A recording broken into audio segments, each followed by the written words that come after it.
Welcome to the Court of History. I'm Sidney Blumenthal. The court is now in session. This is a special edition of the Court of History. We're not discussing the Republican meltdown in the elections. We are not discussing Donald Trump's vast unpopularity or his latest aggressions. We're going to discuss something else. We're going to discuss that the answer is blowing in the wind, my friend. We're going to discuss Bob Dylan. And I have with me two of the greatest experts on Bob Dylan. And one of them is the greatest scholar in America. And I would venture to say the world on Bob Dylan. And it is none other than my co-host, Sean Wilentz of Princeton University, a man of many parts. Welcome, Sean. It's great to be here as ever, under the circumstances. I wouldn't say I'm a great scholar of anything, but that's okay. It's very sweet of you to say. The Bancroft Prize would beg to differ, having been bestowed on you. So, Sean, tell us what your latest project has been. Well, for the last 2 years or so, a year and a half anyway, I've been co-producing with my dear friend, Steve Berkowitz. I've been co-producing a retrospective, one of Bob Dylan's bootleg series collections.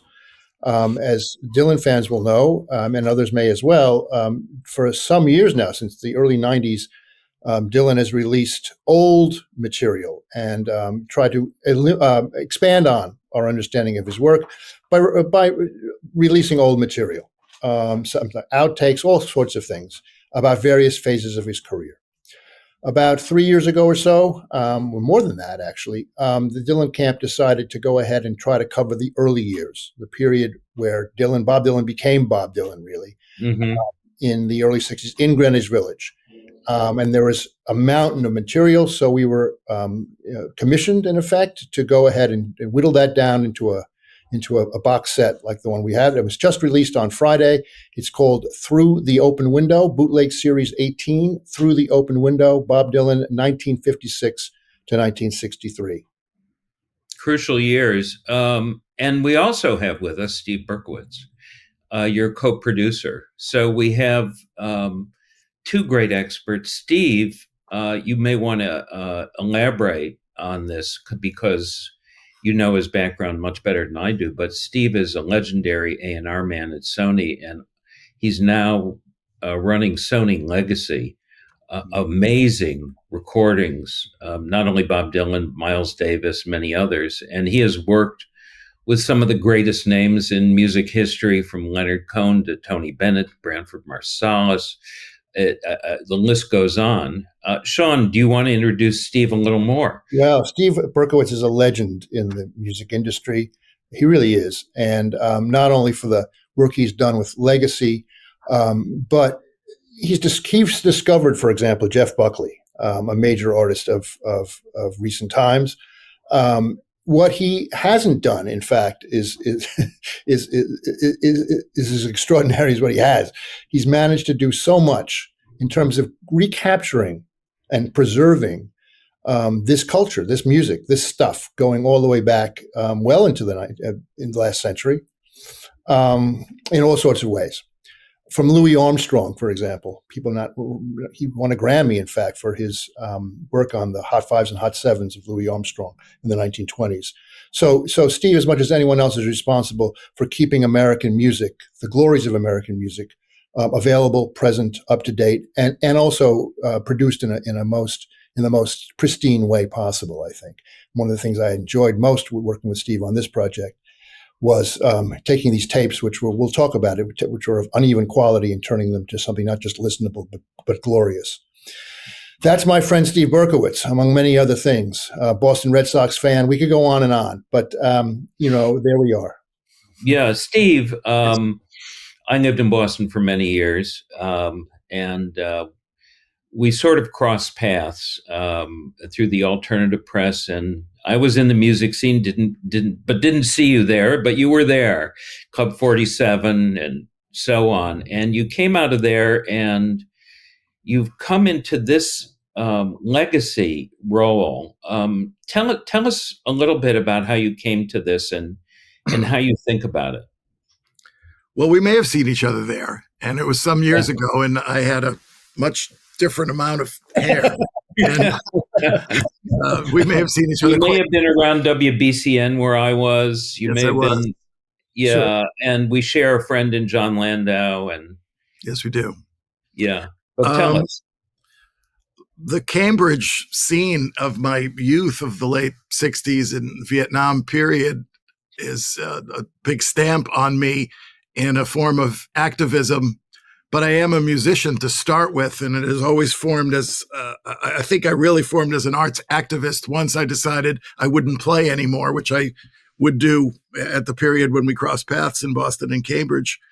And quite simply, my entire course in life is about communication and presenting more music, archiving music, making sure more people hear the music, and with more music, there's more communication, and with more communication, there can be a better world. And that's what I was all about, but comes across. What was the first artist whose work you preserved? And then we'll get to Dylan, but tell us how you came to this kind of work. Well, I do want to point out, I don't work at Legacy, and I have not worked at Legacy for 16 years at Sony. But I do still consult and work with them, and have continued, especially with Bob Dylan and Miles Davis, for the last 40-something years. And when I got to Columbia Records, it was after a period when I was in artist management, and I was at Columbia Records in marketing and some A&R. There was no Legacy, and it was just the dawn of the CD era. And the first box set I worked on, coincidentally, was with my friends Jeff Jones and Jeff Rosen, and we did the first ever Miles Davis box set called Miles Davis: The Columbia Years, and actually thought of it as a coffee table edition of what music might be if it came in a box that had pretty pictures. It was really the dawn of the box set era, and the only boxes that had preceded it was an Eric Clapton box and the Bob Dylan Biograph box. And the first one was really Miles Davis, and I actually worked with Miles Davis and communicated with him, and that was a long story, some of which can be told in public and some of it cannot. And, that was the first. We presented that box, and it was like a coffee table book where it was designed as 5 LPs, and one was his originals, and one was blues, and one was bop, and one was electric, and one was his own compositions, and it was designed as 5 LPs, and we would also put it on CD. What did you learn about producing this kind of music in terms of the sound? I don't know. It was always important to me, and I have a number of brothers. My immediate brother, Bill Berkowitz, was a big fan of popular mechanics and electronics, and he was always building, and as the little brother, I was helping him build speakers and crossovers and literally what became Bose. We would find sewer drain pipes and put speakers on top of them and wire them and get bass reflective work that was being done in Cambridge. But I didn't know that. I just thought it was fun to borrow the drain pipes from construction sites and use them as stereos in our room. And I always thought the sound was important, and the way that it was presented, and the space, the physical space that it took up in your mind and in the room, and the replication of what the artist did and how that was important. And in fact, as Sean mentioned, the Louis Armstrong Hot Fives and Hot Sevens, which in the year 2000 I did win a Grammy for, along with Phil Schaap. And the first person I called, while not even getting off the stage, was my brother Bill, because he would always go, "Oh, you always think your opinion of the sound is so important." And he would, as my older brother, he'd give me grief about that. But I called him and I said, look at this. I won a Grammy. See, it is important. Yeah. And not so much that I did it, but that the sound was presented and you could hear the majesty of Armstrong. I learned because I was in a band, and I would always make sure we had a good PA. And before I got to Sony, I was a manager and with a number of bands, and wanted to make sure that their sound was replicated on the road correctly. And one of the bands, a Boston band, the Cars, I worked with them together, and we built a recording studio in Boston. And I got an incredible lesson from studio builders John Stork and producers Roy Thomas Baker on how to project sound and replicate and record sound. And I guess it was just in me. But when I got to Legacy, I didn't know that's what I was going to do. Yeah, the early Dylan is interesting in terms of sound.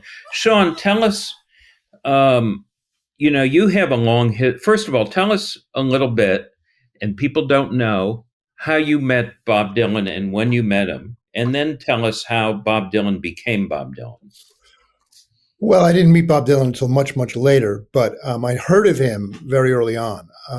My dad owned a bookshop in Greenwich Village at the corner of McDougal and 8th Street. Mm-hmm. And it was a kind of hangout for the beat writer, well, for everybody. It was a literary hub in New York, but it was just down the block, just down McDougal Street from where all of the folks I remember it. It was 8th Avenue Bookshop, right? 8th Street Bookshop, yeah. 8th Street, yeah. And so the two worlds kind of were very close to one another. And my dad was a good friend of a man named Israel Young, Izzy Young, who owned a place called the Folklore Center, which was another hub of the folk revival, and had been since 1957. So they were good friends, and the shift from the beat poets to the folk singers had already occurred around by 1961 or so. It was already happening.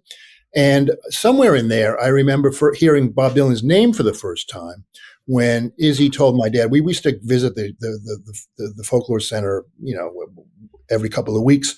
On Sundays, we'd hang around. And he mentioned, I remember, he said, there's this young kid named Bob Dylan who's really, tearing up the pea patch, and he's really fantastic. And I remember hearing his name. That was all. I mean, I'm 10 years younger than Dylan, so I was this pisher. I was this little kid. But I remember hearing all of that. And I remember asking my dad to ask Izzy to give me a record. But I don't think that Dylan's first record was yet out. Maybe it was, but he gave me a Greenbrier Boys record instead, which got me into bluegrass for a while, which was wonderful. But it was feeling, I was very much on the scene even as this little kid. My only problem was that I thought it was all very normal. I thought this is the way the whole world was, which of course it wasn't. But from then on in, I mean, I remember the first time I actually heard a Dylan record, because Izzy didn't come through with my dad, was when a young woman with whom I must have been, that's 1963. So I was 12 years old. A young lady, a little bit older than I, for whom I absolutely had a deep lust already. It was my first, lustathon. She brought in a record called The Freewheelin' Bob Dylan, with this scene on the front that to me was, extraordinary as anything, quite apart from the music. It was Bob Dylan and Susie Rodolo walking down Jones Street. And I was hooked. I mean, I listened to that record. She handled it as if it was a bit of the, scripture, or I don't know, a bit of the true cross or something. She just thought that this was the greatest things ever. I listened to it, and it blew me away. I mean, from that moment on, in 1963, I was a Bob Dylan fan. So that's how my romance with his music, actually began. But it was happening in a world that I grew up in. Yeah, in this set, you've written a really long essay about Dylan. Tell us about, if you can, summarize it, and tell us the story of how Dylan became Dylan, because these are critical early years of Dylan.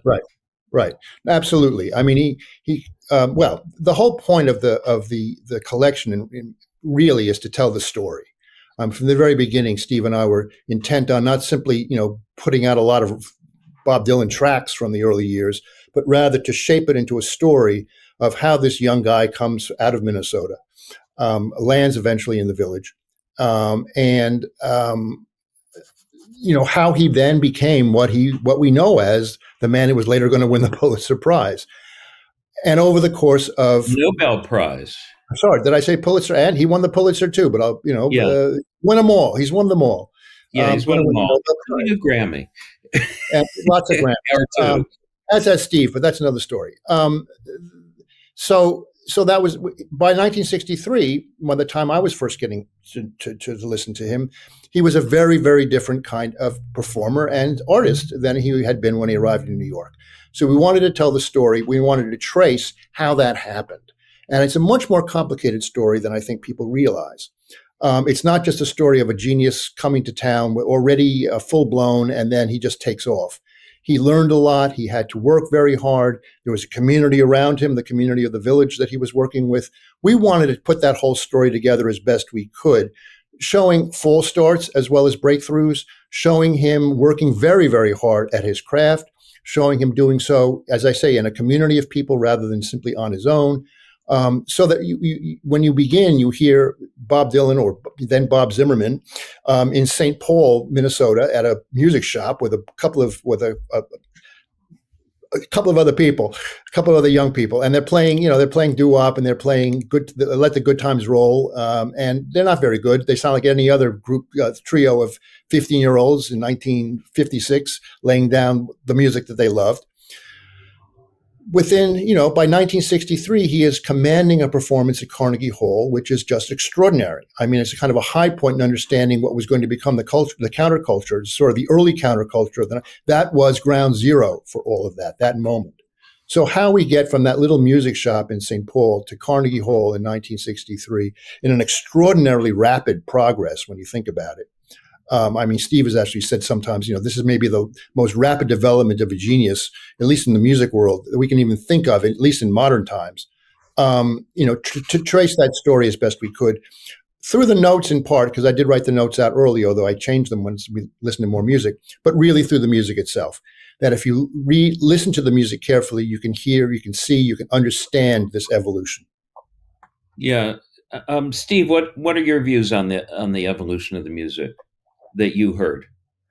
Well, the little sidebar is that, again, I was always the little brother, and my oldest sister-in-law bought the first Bob Dylan record while everybody else was listening to Bill Haley and Roy Orbison. And everyone said, "Barbara, what are you listening to? This is a weird hillbilly." She goes, "I like it. He's got something." So I had actually heard, Bob by the first record.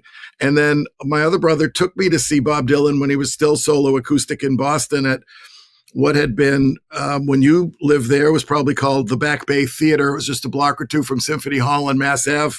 It was called the Donnelly Theater when we went, and I got to see, I was 11 or 12 years old and saw Bob Dylan play solo acoustic there and was quite impressed. I've been blessed to be involved with all of the box sets of Bob Dylan, in the modern era, starting with bootleg 1 through 3. And I got to market Biograph.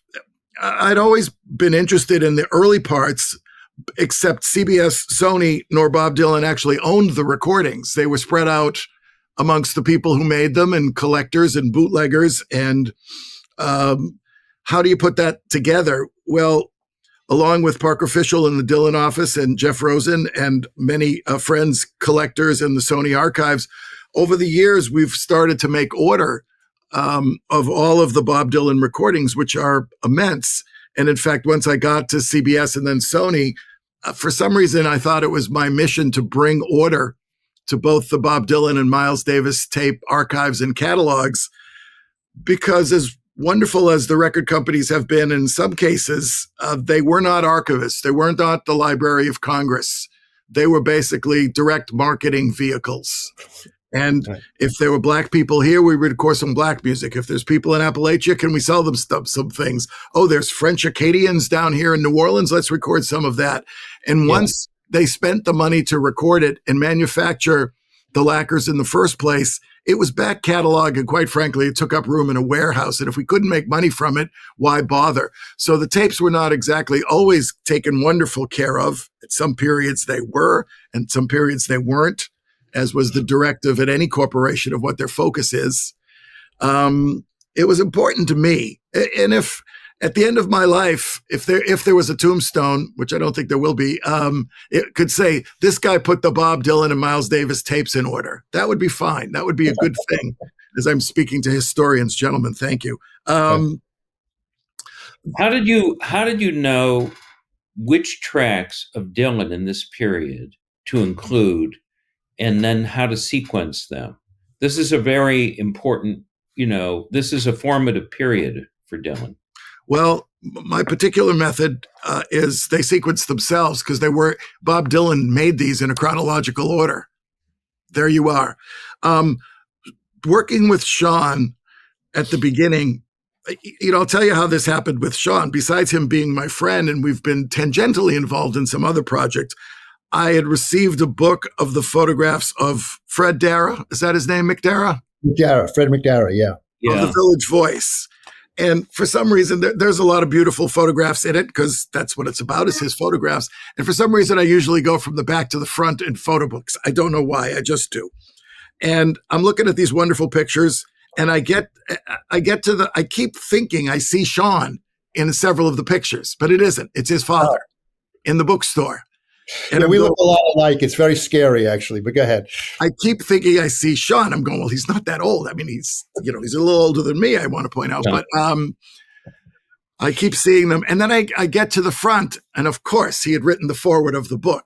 And I go, well, why am I not working with him, a man in the first person, about this box from the Village?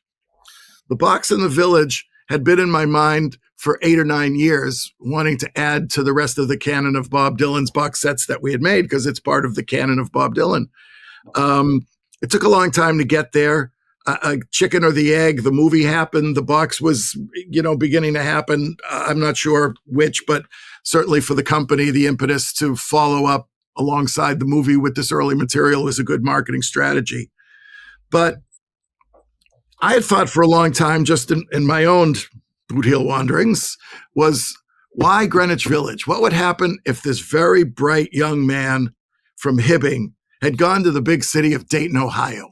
Or let's go big. Let's go Milwaukee. What would happen? Chicago? How about Chicago? There was a big folk scene in Chicago at the time. There was a folk scene in Chicago, and important people there, and people who became instrumental. But it wasn't New York, and it wasn't Greenwich Village, and it wasn't the history of Greenwich Village from Clements to Charlie Parker to Fluxus to, any direction you go in. And I kept wondering, why does Greenwich Village offer all of this?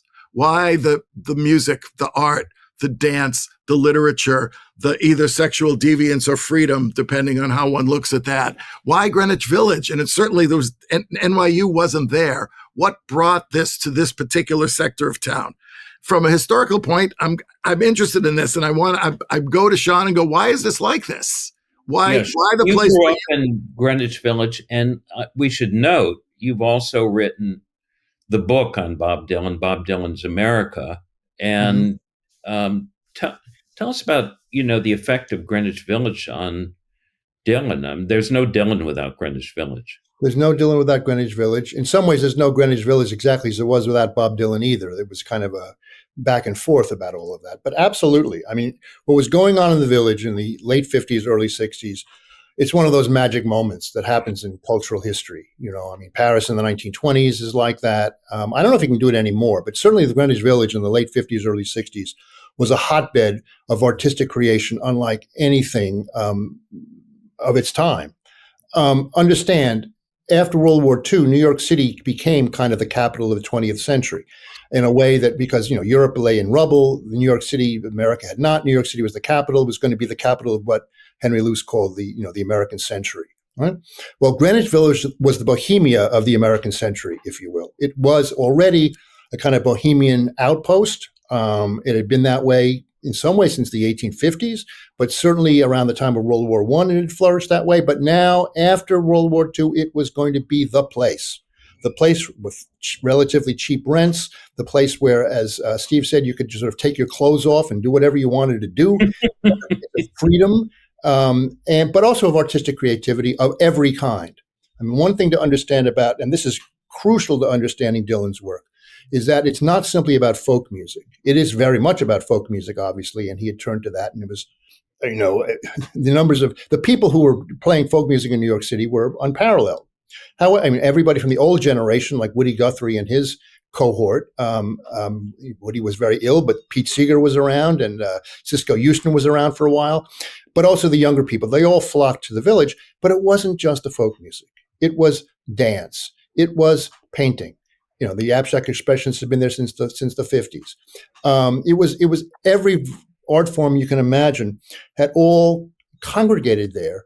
And as my friend, the musician, now, you know, well along, David Amram once remarked, there was no separation between them. You know, you were hanging out with the same people. Everybody was hanging around the same places. There was no separation between being, you know, a sort of avant-garde flautist and being, you know, a dancer who was aspiring to work for Alvin Ailey. I mean, it was all mixed up. I should throw in fact, the comics as well, because this was a place where we Sure. the hip comedians of the period, Woody Allen and Bill Cosby back then, Joan Rivers was another. Above all, Lenny Bruce.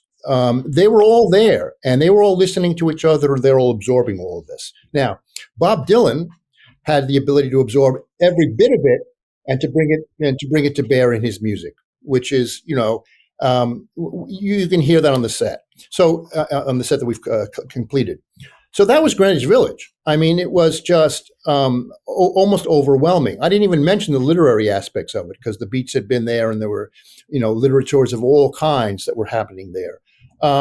So, you know, that was what was very, very special. We'd never seen its likes before, and I suspect we'll never see its likes again, given the way the culture has been fragmented. So it was very, very special. And yeah, I mean, Chicago had the old school, you know, folk. There was a lot of stuff going on in Chicago, but nothing like what was going on in Greenwich Village. And we try to capture that in the set. Yeah. Well, we're going to end part one right now and adjourn this episode of the Court of History. And we're going to have to go to part two.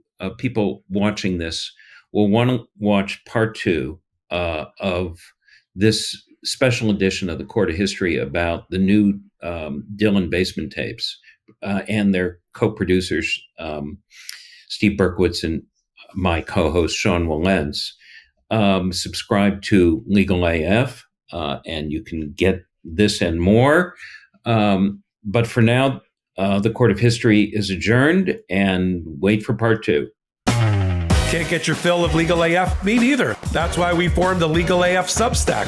Every time we mention something in a hot take, whether it's a court filing or a oral argument, come over to the Substack. You'll find the court filing and the oral argument there, including a daily roundup that I do called, wait for it, Morning AF. What else? All the other contributors from Legal AF are there as well. We got some new reporting. We got interviews. We got ad-free versions of the podcast and hot takes. Where? Legal AF on Substack. Come over now to free subscribe.